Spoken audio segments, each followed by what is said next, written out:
Phineas and Ferb Runaway Hit, adapted by Lauren Bergen, based on the series created by Dan Povenmire and Jeff Swampy Marsh. Chapter 1.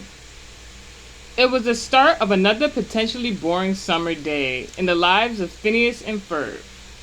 As they ate their breakfast, a painfully bad Super American Pop Teen Idol star contestant was croaking out a song on the kitchen TV. Phineas and Ferb listened as they dug into their second bowls of Sugar Pals, and their mom, Linda, helped herself to her fourth cup of coffee. Phineas's sister and Ferb's stepsister, Candace, was searching in the refrigerator. I met my love in a...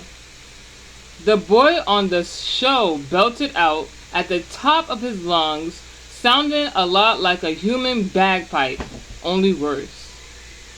As the boys watched, a big boxing glove shot out of nowhere and boom, whacked the contestant off the stage. "Oh boy," cried the announcer. "Did that kid stink or what?" "Ha." He laughed and shook his head, then grinned and pointed at the camera. "But maybe you've got what it takes to be..." As he spoke, the words flashed onto the screen. "The next Super American Pop Teen Idol Star." Auditions open today at the Googleplex Mall in beautiful downtown Danville. Candace immediately gave up her search for a raspberry yogurt and ran to the television. Auditions today! Her heart was pounding in her chest. Was it possible? Was her favorite show really having auditions at the local mall? "Yes," said the announcer cheerfully. "Today at 2 o'clock sharp." "Yes." Candy lifted the TV off the counter and planted a big wet kiss in the middle of the screen. "Mwah. I've got to tell Stacy." She dashed off to her room to call her best friend right away. After all, opportunities like this didn't just up and land in a girl's very own hometown every day.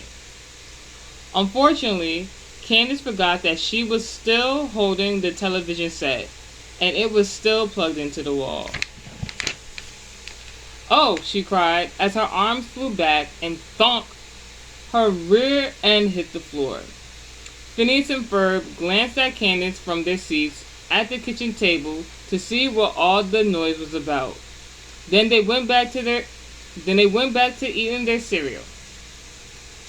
"That pop star stuff might be fun at first," said Phineas between spoonfuls, "but then you'd be stuck in a dead-end job. Too bad you can't just do it once and move on." "Well, what you're talking about," said Linda, taking another sip of coffee, "is a one-hit wonder." She walked over to the counter and stood next to the TV. "A one-hit wonder," said Phineas, looking up. "What's that?" "Well," Linda began. She put her finger to her chin as her eyes drifted dreamily to the top ceiling. "A musical act goes to the top of the charts with a catchy tune and meaningless lyrics. Then her smile was quickly replaced with a frown. Then they throw a big diva tantrum." Linda went on grimly. "Lose their label and fade to obscurity. Before you know it, their song ends up as elevator music. Years later, they have a reunion concert." She sighed and seemed to drift further away. "And after that, they never sing again, and no one remembers them." Linda's eyes snapped back into focus. She smiled and touched her chest. "Ha! Not that I would know anything about that." Then, humming a little song, she walked out of the room. "If you say so," thought Phineas, exchanging a baffled look with Ferb. For a mom, she sure seemed to know a lot about it.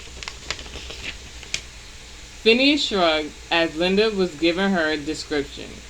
He made a list of all the things needed in order to be a one-hit wonder. Now he read back what he'd written down.